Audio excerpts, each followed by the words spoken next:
Muli po, isa pong mapagpalang umaga sa inyong lahat, mga kapatid.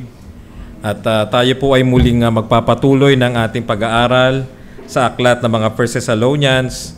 At kung saan nung nakaraang linggo po ay nakita natin, inaral po natin yung tungkol sa tunay na pananampalataya na nakita natin na ito ay biyaya ng Panginoon at ito ay may kalakip na bunga na mabubuting gawa at tunay na pagsisisi.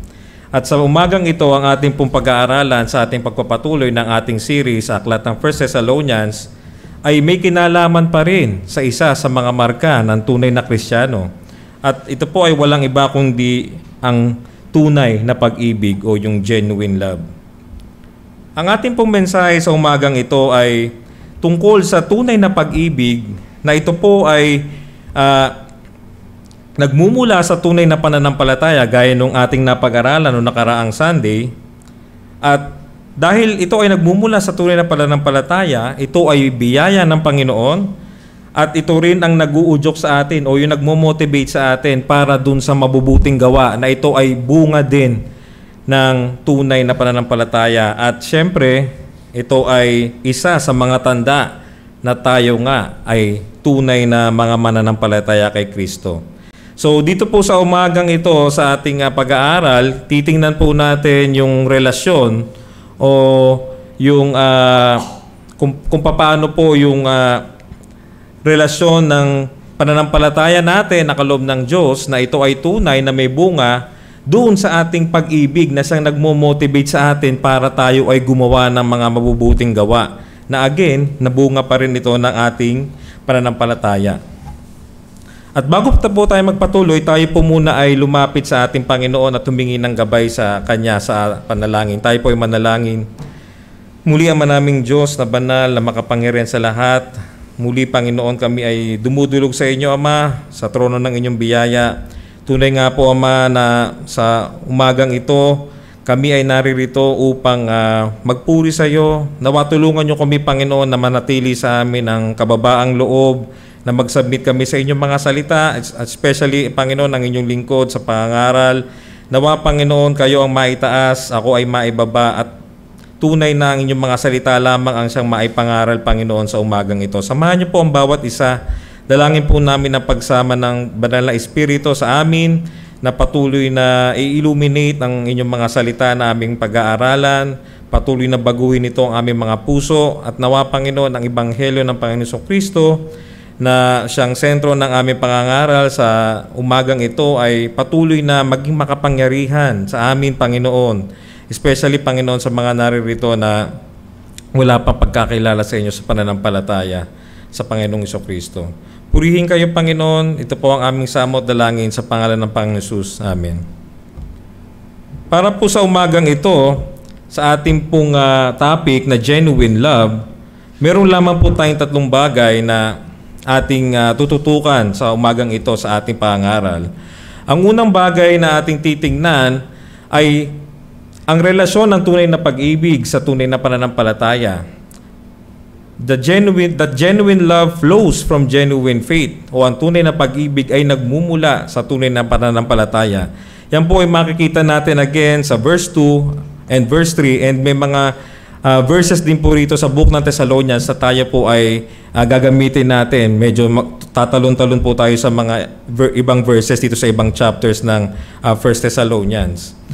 Yung pong pangalawa na ating titingnan ay the genuine love is the motivation for good works and one of the marks of true Christian.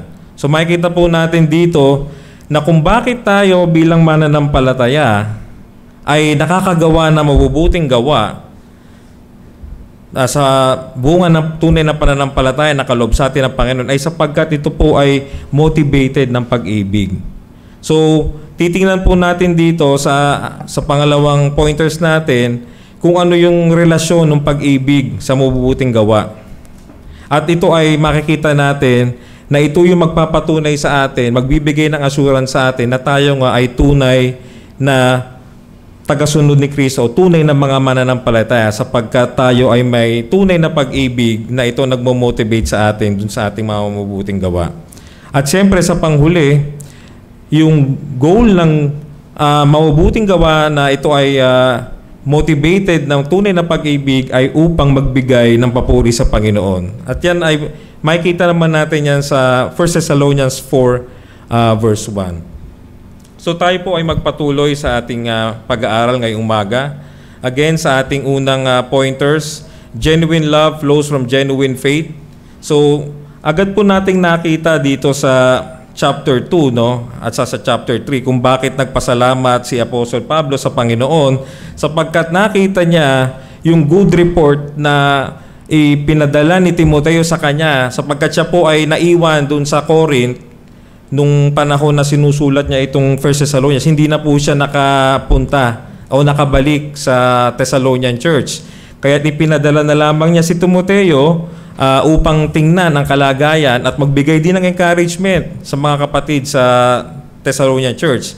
At sa report na ibinigay ni Timoteo, yung sinasabi rito sa chapter 4 na good report, nakita ni Apostle Pablo yung bunga ng tunay na pananampalataya sa mga kapatid dito sa church ng Thessalonica. So nakita natin na yung kanilang mabubuting gawa na bunga ng kanilang pananampalataya, ito ay motivated. So hindi lamang yung mabubuting gawa na ang nai-report ni Timoteo, bagkus kung ano yung mga works of charity na alam natin, ito ay motivated ng pag-ibig nila. Pag-ibig nila sa isa't isa, pag-ibig nila sa kahit sa mga kapatid outside of the Thessalonian Church, at higit sa lahat, syempre yung pag-ibig nila sa Panginoon. So alam natin na tayo, nung hindi pa tayo nakakatanggap ng biyaya ng kaligtasan ng Panginoon, ay wala tayong pag-ibig na ito. Ano ang sabi sa 1 John 4:10? Alam natin na prior to our conversion, we do not have genuine love. Ang sabi sa 1 John 4 verse 10, in this is love, not that we loved God, but that He loved us and sent His Son to be the propitiation for our sins. So, sa ayaw man po nating paniwalaan, sa paniwalaan man natin o hindi, wala po talaga tayong tunay na pag-ibig nung tayo ay wala pa sa Panginoon. Marahil meron tayong pag-ibig, ngunit ang pag-ibig na ito ay isang sentiment lamang, isang mababaw lamang na pag-ibig na meron pa ring bahid ng selfishness itong love na ito. Pero nung dumating ang biyaya sa atin ng Panginoon, kagaya sa mga taga-Thessalonica, nung sinabi rito sa verse 5, na nung dumating ang Ebanghelyo, ang sabi ni Apostle Pablo, for our gospel did not come to you in word only, but also in the power and in the Holy Spirit. Yung Holy Spirit po ay ipinagkaloob yung pag-ibig. No? The Holy Spirit causes us to love. Saan po natin makikita yan? Anong sinabi ni Apostle Pablo sa Romans 5:5? Ang sabi rito, and hope does not put us to shame because God's love has been poured into our hearts through the Holy Spirit who was given to us. So nakita po natin, no, nangaral sina Apostle Pablo, nangaral dito sa Church ng Thessalonica. Kung makikita nyo sa book ng Acts, sa Acts 17, merong 3 Sundays, no? 3 Sundays silang nangaral. 3 weeks or 3 Sundays silang nangaral. At pagkatapos noon, syempre, nakita natin yung pag-uusig nitong mga Jews dun sa lugar na yon sa Thessalonica na sila po ay pinaalis. Kung babasahin nyo po yung Acts 17, yung tagpo doon, meron pong isang Jew doon na Christian, ang pangalan niya ay si Jason. No? Si Jason po ay mamaya po makikita natin, no, nakita sa kanya yung pag-ibig. Siya po yung nagpatuloy o nag-welcome dito kila Pablo nung sila po ay nangangaral ng salita ng Panginoon, nung ipinangaral ang Ebanghelyo sa aklat ng Thessalonica. At sa pag-persecute po ng mga Jews, ito pong si Jason na siyang nagpatuloy sa kanila, siya po ay dinampot po siya o siya po ay parang inaresto dahil po sa kanyang ginawa na pagpapatuloy kila Pablo. So nakita po natin dito na noong pong wala pa yung Ebanghelyo sa kanila, sabi natin dito sa verse 9, sabi rito, for they themselves report about us what kind of an entrance we had with you, yung pagtanggap sa kanila, and how you turn to God from idols to serve a living and true God. So sila po ay mga pagano nung panahon na yon na wala pa yung pananampalataya sa kanila. At syempre, dahil sila ay pagano, wala doon yung tunay na pag-ibig na kaloob lamang ng Panginoon sa pamamagitan ng paglalapat ng banal na Espiritu. At nakita natin dito pa rin sa verse 2 and 3 na yung kanilang pananampalataya ito ay motivated ng pag-ibig, at dun sa susunod natin pag-uusapan ay lalo pa natin makikita. Gayun din naman, tinuro ito ni Apostle Pablo sa aklat ng Galatians chapter 5 verse 6. Ito po yung sabi sa Galatians 5 verse 6. Sabi rito, "For in Christ Jesus, neither circumcision nor uncircumcision counts for anything, but only faith working through love." So again, only faith working through love. So, ito po yung koneksyon, no? Yung pag-ibig ay nagmula sa pananampalataya, na bunga ng pananampalataya, na ang pananampalatayang ito ay kaloob ng Diyos, regalo ng Diyos sa kanyang biyaya. Alam natin yan, Ephesians 2 verse 8 and 9. At nakita natin na kung ano yung interrelationship ng dalawa, na yung mabubuting gawa na ito ay yung pag-ibig na nasa likod ng mabubuting gawa, ito yung nag-uudyo kung bakit gumagawa ang isang Kristiyano, bakit siya nagpo-produce sa mabubuting gawa, ito ay faith working through love. So yun po yung una natin makikita rito sa ating unang pag-aaral. At dito po sa ating pangalawang pointers, genuine love is the motivation for good works and one of the marks of true Christian. So sabi rito, faith and love are the distinctive virtues or marks of the true believers. So nakita natin, kung babasahin natin itong 1 Thessalonians, sila ay dumadanas din ng matinding suffering o matinding afflictions, no? Kaya sinabi dito, kung maalala nyo doon sa ating nakaraang pag-aaral, sinabi rito sa verse 5, "For our gospel did not come to you in word only, but also in power and in the Holy Spirit and with full assurance, just as you know what kind of men we proved to be among you for your sake." And then verse 6, "You also became imitators of us and of the Lord, having received the word in much affliction with the joy of the Holy Spirit." So gaya ng pananampalataya, itong pag-ibig, ang tunay na pag-ibig ito ay nasusubukan o nasusukat kapag ang isang mananampalataya ay dumadaan sa pagsubok. Siyempre po, di ba, minsan pag maganda yung ating kalalagayan, maalwan yung ating buhay, di ba, parang ang gaan sa pakiramdam natin na tumulong, ang gaan sa pakiramdam natin na magpakita ng pag-ibig sa kapwa. Pero pag nandun na tayo sa mga times na tayo ay sinusubok yung pananampalataya natin, meron na mga sufferings, hindi na maganda yung kalalagayan natin. Even if tayo pa yung inuusig, sa kabila ng ating paggawa ng mabuti, sa kabila ng ating pagtulong sa mga taong ito o sa mga kapatid natin, ay ang ibinabalik sa atin ay pang-uusig. So nararanasan din po yun ng mga taga-Thessalonica nung kanilang panahon, sapagkat alam nyo po, meron dito sa mga kapatid nila na hindi po nagtatrabaho, sila yung mga tamad. At umaasa na lamang sila doon sa benevolent ng mga kapatid nila na nakakapagbigay sa kanilang tulong. At alam po natin, siyempre, kapag umaabuso na ang mga taong ito, hindi na po tama itong gawain na ito. At bagkus ito ay nagiging isang pag-uusig na. Hindi ko po alam kung naranasan nyo na ito, pero di ba minsan may mga tao po na hingi ng hingi sa atin. Alam naman natin, kunyari, kaya naman nila magtrabaho para sa kanilang sarili. Pero may mga kaibigan tayo, masaboy, na hingi na lamang ng hingi. At ito'y nakakaranas tayo ng suffering sa mga bagay na ito. Ngunit ang kaibahan dito, na makikita natin dito sa mga taga-Thessalonica, mas nanaig yung pag-ibig nila, hindi sila gumanti sa mga bagay na ito. Kaya nga sabi rito, faith and love are the distinctive virtues or marks of the true believers. Anong sabi sa 1 Thessalonians 3 verse 6? Na binasa natin, sabi, "But now that Timothy has come to us from you and has brought us the good news." Ito po yung sinabi natin kanina, mayroong good news. Ano yung good news? Good news of your faith and love.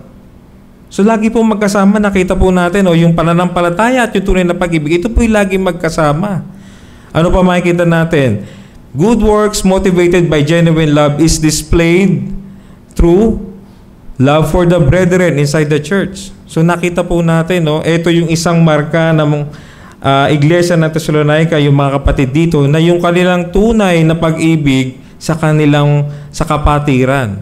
Ano sabi sa 2 Thessalonians 1 verse 3? We ought always to give thanks to God for you, brothers, as is right, because your faith is growing abundantly, and the love of every one of you for one another is increasing. So nakita natin dito na yung kanilang pag-ibig sa kapatid, sa kapatiran ng aklat ng Thessalonica, ito ay nag-i-increase, no?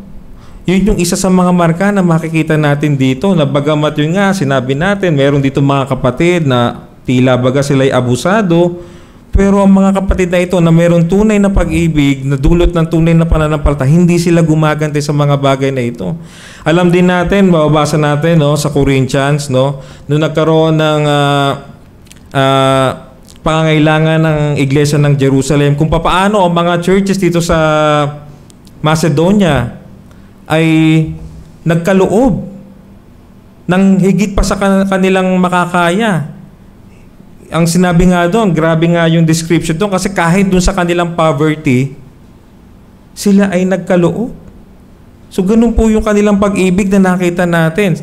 Alam niyo po kasi ang Macedonia, ang mga church po rito ay itong Thessalonica, itong Philippi, at saka yung Berea. Ito po yung mga churches dun sa province ng Macedonia.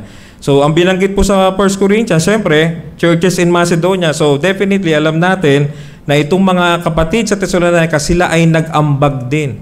Yung kanilang love, yung kanilang benevolent towards sa Jerusalem Church ay na-i-display nila o naipakita nila. So, nakita po natin, meron silang tunay na pananampalataya. Ito ay motivated ng kanilang pag-ibig sa kapatiran. Ano pa makikita natin? Love for the elders and those who labor in preaching and teaching the word. Love for the elders and those who labor in preaching and teaching the word. Saan natin makikita po ito? Makikita natin ito sa 1 Thessalonians 5 verse 12 to 13. Ito ang sabi, we ask you, brothers, to respect those who labor among you and are over you. So, bakit po sinabing over you? Ito po yung mga elders, Binigyan po sila ng Panginoon ng authority para mangasiwa sa mga tupa ng Panginoon. Kaya sabi rito, over you. In the Lord and admonish you. Verse 13, and to esteem them very highly in love because of their work. So nakita po natin, mga kapatid na ito, meron silang love. Meron silang respect sa kanilang mga elders. At hindi lamang sa mga elders, marahil dun sa mga kapatid na mga able men na ginagamit para sa pangangaral at sa teaching ng salita ng Diyos. So ito po yung isa sa mga tanda na masasabi natin kung ang ating pag-ibig na bunga ng tunay na pananampalataya, kung ito ay tunay. Kung tayo ay mayroong pag-ibig sa ating mga elders at sa mga kalalakihan na ginagamit dito sa iglesia upang mangaral ng kanyang mga salita. So, sa paano paraan pwede nating maipakita ang ating pag-ibig? Siyempre, unang-una, sa pagpe-pray sa kanila. Ipinagpe-pray po ba natin yung ating mga pastor? Yung mga kalalakihan natin na ginagamit ng Panginoon para mangaral ng kanyang mga salita? Alam po natin, sila ay mahihina din. Sila ay subject din sa mga gawa ng kaaway. Nakatingin ang dyablo sa kanila at gusto silang wasakin. At napakahalaga po na sila ay ating pinagpe-pray. Ano pa po ang mga practical na bagay na dapat natin makita rito? Tayo ba ay ini-encourage ba natin sila? Yung ating mga elders o yung ating mga kalalakihan na ginagamit ng Panginoon? Nagpapakita ba tayo ng gratitude, ng encouragement sa kanila, sa kanilang labor? So yun po yung mga bagay na dapat nating tingnan sa buhay natin ngayon kung tayo po ba ay mayroong ganyang klase na pag-ibig. Ano pang makikita natin sa mga taga-Thessalonica pagdating sa pag-ibig? Nakita natin love to other congregations, no?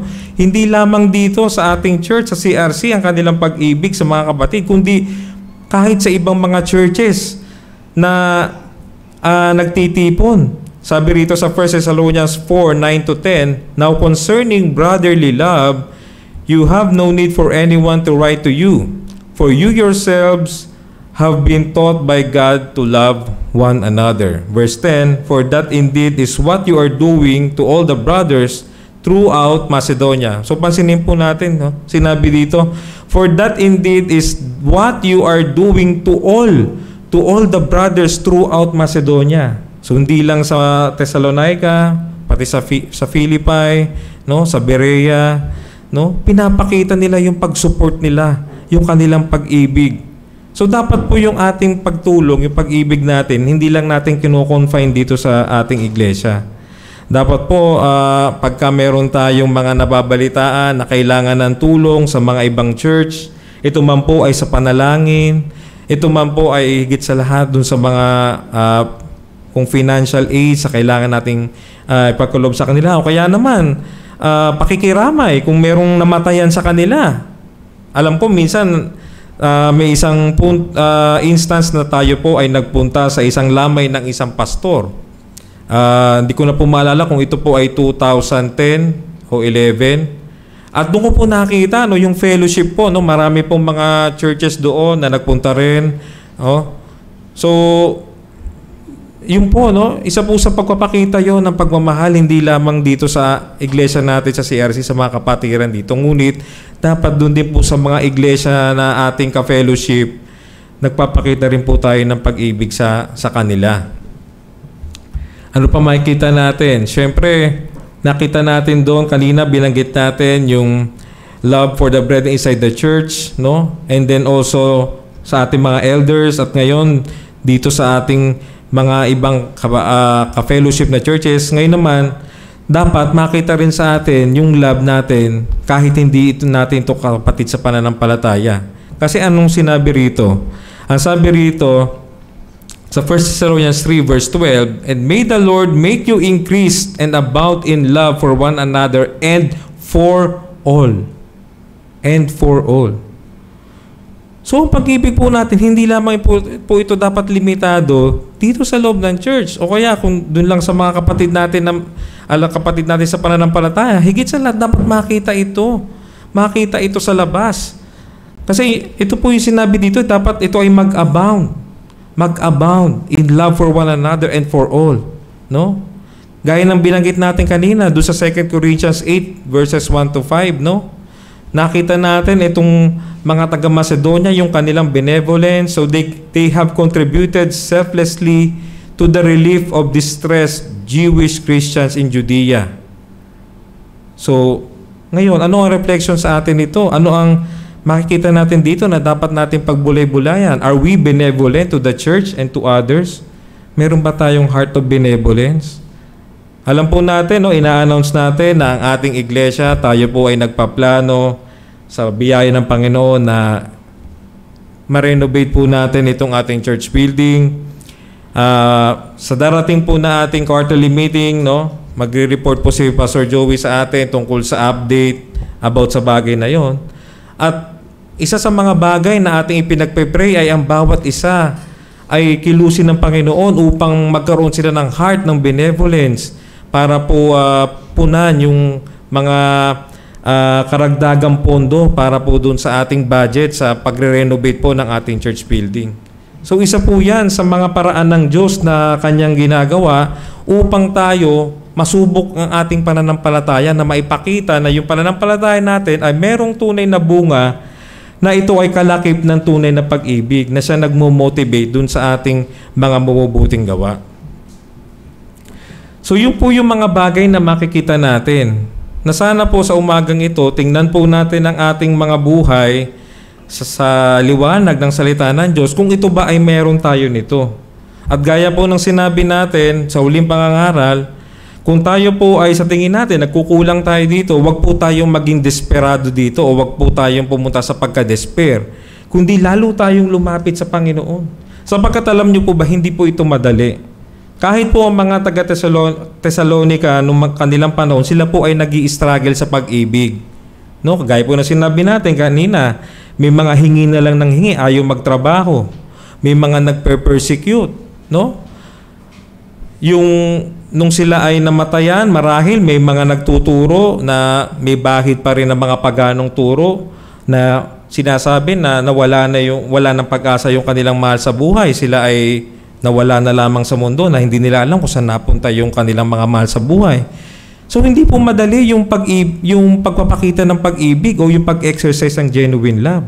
Hindi po ito madali. Pero alam po natin na sapagkat ito ay gawa ng Diyos, ito ay kilos ng Diyos, ito po ay magagawa natin sa tulong ng Panginoon. Kaya nga sabi natin noong nakaraang linggo, humingi tayo sa Panginoon. Kung tayo ay walang bunga, ang sabi ng Panginoon, humingi ka sa Kanya, sabi ng Panginoong Jesucristo. At sa panghuli po natin pointer sa umagang ito, na nakita natin kung ano ang relasyon ng tunay na pag-ibig sa at ng tunay na pananampalataya, nakita rin natin kung ano ang mga marka na tayo ay may tunay na pag-ibig, na meron tayong pagmamahal sa ating iglesia, sa ating mga elders, sa ibang mga congregation, at sa ibang mga tao, at yung ating benevolence. Ngayon, para saan ang lahat ng ito? Bakit kailangan ito? Bakit mahalaga ito? Alam natin, ang mga bagay na ito ay mahalaga upang mapupurihan natin ang ating Panginoon. So, baliwala ang pag-ibig kung ito ay hindi magbibigay ng papuri sa Panginoon. Anong sabi sa 1 Thessalonians 4 verse 1? Finally, then, brothers, we ask and urge you in the Lord Jesus that as you receive from us how you ought to walk and to please God, just as you are doing, that you do so more and more. So ito po yung talagang, kung ang motivation natin sa good works ay yung genuine love, ang motivation natin para tayo ay magkaroon ng genuine love, na hingin natin ito sa Panginoon, i-practice natin ito sa ating buhay, ay upang i-please ang Panginoon, to please God. Yun po yung goal nito. Hindi po ang goal nito ay para tayo ay maitaas, tayo maiangat. Hindi. Kundi maibaba tayo lalo in humility at tayo magbigay ng papuri sa Panginoon. Alam natin ang warning sa atin, no? Kung wala yung good works na motivated ng love, ng genuine love for God and for love for the brethren.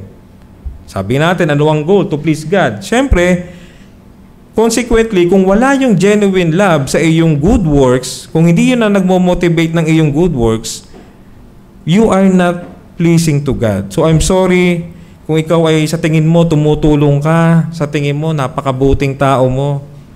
Pero kung ang mga bagay na ito, unang-una, hindi sa pananampalataya, at siyempre kung hindi sa pananampalataya, definitely wala doon yung genuine love, hindi po ito nagbibigay ng papuri sa Panginoon. Naalala ko nung ating anniversary, no, kung naalala nyo, no, yung guest speaker natin, si Pastor Eli, at ang kanyang topic ay tungkol sa love, no, sa 1 Corinthians. So basahin ko lang muli itong verse 1 Corinthians 1-13 about love. So sabi ni Apostle Pablo, if I speak with the tongues of men and of angels but do not have love, no? Kahit siya po ay nag-speak of tongues, no? Siya ay meron siyang kaloob, no? Ng speaking of tongues sa panahon nito. Alam po natin, wala na po ngayon tayong speaking of tongues sa mga kaloob sapagkat nakumpleto na po ang Biblia. Yung pong revelation ng ating Diyos, ito po ay kumpleto na. At hindi na po natin kailangan ng mga dagdag na revelasyon. Pero sabi rito ni Apostle Pablo sa verse 1 ng 1 Corinthians 13, if I speak with tongues of men and of angels, but do not have love. Kung wala daw siyang pag-ibig, ano daw siya? I have become a noisy gong or a clanging cymbal. Baliwala yung kanyang kaloob ng speaking of tongues. Para lang siyang isang maingay na noisy gong o yung cymbal. Hindi ko kasi alam kung ano yung Tagalog ng gong eh. So, nakita natin kung gaano kahalaga yung pag-ibig rito. Sa verse 2, ano sabi? If I have the gift of prophecy and know all mysteries and all knowledge, and if I have all faith so as to remove mountains. Ito, grabe ito, no? Yung faith daw niya, so as to remove mountains. Sabi, grabe yung kanyang pananampalataya. Pero, sabi rito, but do not have love. Ano sabi ni Apostle Pablo? I am nothing. So ako po, kahit ako rito, kung nangangaral ako dito, no?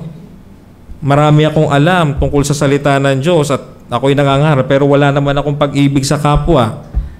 Wala akong kwenta. Yun ang sinasabi ni Apostle Pablo dito. Verse 3, ano sabi? And if I give all my possessions to feed the poor, and if I surrender my body to be burned, but do not have love, it profits me nothing. So, sa umaga pong ito, tingnan natin itong mga bagay na ito. Naway magsilbing warning sa atin ito na kung ang mga bagay na ito, yung ating service sa Panginoon, service natin sa ating mga kapatid, service natin sa ating fellow men, kung ito hindi bunga ng pag-ibig, baliwala ito. Kasi pwede pong mangyari na ang mga bagay na ito, meron tayong selfish agenda kung bakit tayo nag-umiibig. Bakit natin ito ginagawa? Ginagawa pala natin ito ng walang pag-ibig. Na ito pala ay out of our own selfish agenda. So pwede po kasi yun tumutulong tayo, pero at the back of that, meron tayong personal agenda sa ating mga ginagawang pagtulong. Na hindi dapat ganun. Na dapat ang mga pagtulong na ito, paggawa ng mabuti, ay motivated ng tunay na pag-ibig. Sapagkat bakit? Inibig na tayo ng Panginoon. Nung narinig natin ang Ebanghelyo ng Panginoon, na ang Diyos na siyang banal, sa Kanyang biyaya, sa Kanyang pag-ibig sa atin, nung una pa tayo ay Kanyang pinili na, which is makikita natin yan sa mga susunod natin pag-aaral, yung election, which is sa verse 4 ng 1 Thessalonians chapter 1 pa din. Now, nakita natin doon na tayo, bago pa man, sabi nga doon, before the foundation of the world. At sinabi din sa Romans 5, basahin lang natin, Romans 5, kung di ako nagkakamali, verse 8. Verse 8. Sabi rito, Romans 5 verse 8, but God demonstrates His own love towards us in that while we were yet sinners, Christ died for us. Imagine niyo po, while we were yet sinners, ikaw na makasalanan, wala kang kakayahan na mahalin ng Panginoon. Hindi mo hinahanap ang Panginoon. Ang nasusunod sa iyo ay iyong sarili. Paano mo nasabi na ikaw sa sarili mo kaya mong ibigin ng Panginoon? Paano mo nasabi na sa sarili mo kaya mong hanapin ng Panginoon? Ay malinaw po na sinasabi sa salita ng Diyos that He demonstrate His own love toward us while we were yet sinners. Inabot ka ng Panginoon. Yun po yung biyaya ng Panginoon. Nakita natin wala tayong kakayahan, wala tayong pag-ibig sa Diyos, pero inibig niya tayo. No? Christ died for us. Yun yung gospel. Ang gospel ay walang iba kundi si Jesucristo, na siyang namatay sa atin, na siyang nagbayad ng ating mga kasalanan. At siyang nagligtas sa atin, nagbigay ng buhay na walang hanggan sa kanyang muling pagkabuhay. Sinigurado yung ating kaligtasan. Yun yung tunay na love. At yun ang love na yun, na tayo ay pinagkalooban. Nga sabi sa 1 John di ba? Ano sabi sa 1 John? In this is love, not that we have loved God, but He loved us and sent His Son to be propitiation for our sins. No? At kaya lamang tayo nagmamahal, alam natin, dahil tayo ay Kanyang unang inibig, kaya tayo ay nagmamahal. So yun po yung warning sa atin, kung ang mga mabubuting gawa na ito ay hindi motivated ng love, wala po ang lahat ng ito, at ito ay evidently or definitely hindi nagbibigay ng kaluguran sa ating Panginoon. Para po sa challenge natin ngayon, at dito na po magtatapos ang ating pag-aaral sa umagang ito. Ito po ang challenge sa atin. Love must be the distinguishing mark that we are disciples of Jesus.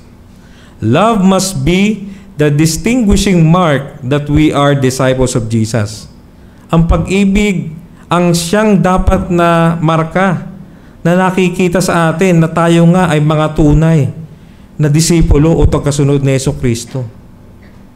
So sa umaga pong ito, salaminin natin yung ating buhay pananampalataya. Sunday after Sunday, nandito tayo sa church, nakikinig tayo ng kanyang mga salita, nahahamon tayo ng kanyang mga salita. Nawa sa umagang ito, mahamon lalo tayo na makita sa atin tunay na pag-ibig. Ang tunay na pag-ibig, alam natin, ang sabi rito sa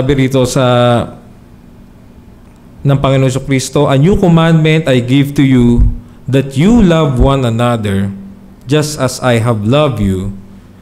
You also are to love one another. By this, all people will know." Take note po, sabi rito, "All people will know that you are my disciples if you have love for one another." So ang love po, nakita natin, no? Love for the brethren, encouragement, prayer. Pero alam niyo po, higit sa lahat, no? Yung pong pagdidisiplina. Ito po ay pagpapakita ng love. Yung pong pagre-rebuke sa ating kapatid. Pag nakita natin yung kapatid natin, siya ay lumalakad na siya sa laban sa kalooban ng Panginoon. Ayon sa sinasabi na salita ng Diyos, tayo po ay we are to gently rebuke those brothers that are falling away. At yun po ay pagpapakita ng tunay na love.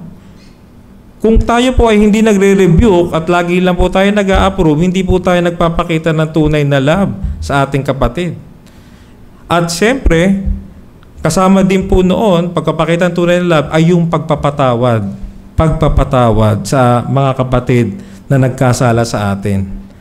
So yun po yung isa sa, bukod dun sa nakita natin na benevolence, good works, encouragement, ito pong dalawang ito, yung rebuke at saka yung forgiveness, ito po yung isa sa mga dapat nating maging challenge sa atin, na makita natin na dapat nating lalong ipanalangin sa Panginoon na pagkalooban na tayo nito. Sapagkat tayo po ay mahihina, sa totoo lamang po. Kung wala po yung kapangyarihan ng Diyos, hindi po natin ito magagawa. Pero alam po natin, dahil tayo ay iniligtas na ng Panginoon, ipinagkaloob na sa atin ng Panginoon ng lahat ng mga biyaya. Sabi nga natin, noong nakarang preaching, Kristiyano na tayo eh. So dapat magpaka-Kristiyano na tayo. So ito na yung mga bagay na inihanda ng Panginoon upang ating lakaran. Ephesians chapter 1, kita natin yun. So dapat lakaran natin itong mga bagay na ito. At ito yung magsasabi sa atin na tunay nga na tayo ay mga tagasunod ng ating Panginoon Jesucristo. Tayo po ay manalangin. Muli ama naming Diyos na banal na makapangyarihan sa lahat. Tunay nga po Panginoon na inyong mga salita, Ama, ay makapangyarihan. Tunay nga po Panginoon na ito ang patuloy na nagbibigay ng comfort sa amin, ng encouragement sa amin. Patuloy na nagpapalakas sa amin. Patuloy na tumatabas sa amin. Na lalo naming nakikita ang aming kahinaan, ang aming pagkamakasalanan, ang aming unworthiness sa inyong harapan, sa inyong mga salita, Panginoon. Nawa, Panginoon, tulungan niyo kami, Panginoon, na makita namin yung mga sarili namin. Nawa, wag po kami mag-isip na ito ay para sa iba o para sa ibang tao. Ngunit unang-una, makita namin na ito'y para sa amin, na ito ay correction, discipline para sa amin, Panginoon. Na sa inyong biyaya, Panginoon, patuloy kaming matuto sa inyong mga salita, na magkaroon kami ng tunay na pag-ibig sa inyo at sa aming mga kapatid, Panginoon. Kaya salamat po, Ama, nawa Panginoon bawat isa na naririto ay tumanggap ng inyong biyaya, especially Panginoon, yung mga naririto na alam namin o kung sila man po, hindi sila sigurado sa kanilang pananampalataya, kung nakikita nila ang kanilang sarili na wala sila kay Jesucristo. Ama, nawa kilusin niyo sila, Panginoon. Alam po namin, Panginoon, na kayo ang Diyos na mahabagin, kayo ang Diyos na nag-iimbita ng mga makasalanan. Wala pong anumang kasalanan na hindi nyo kayang patawarin, gano'n man po ito kalaki, gano'n man ito kabigat. Kayo ang Diyos na nagbibigay ng pananampalataya, tunay na pagsisisi. Nawa, Panginoon, kahabagan nyo kami, Ama, ang bawat isa na narito na tumanggap kami ng mga biyayang ito, Ama. Purihin po kayo, Panginoon Diyos, sa inyong mga salita. Ito po ang aming samo at dalangin sa pangalan ng aming Panginoon Jesus. Amen. Tayo po ay muling tumayo sa pag-awit po ng ating panghuling himno sa Panginoon.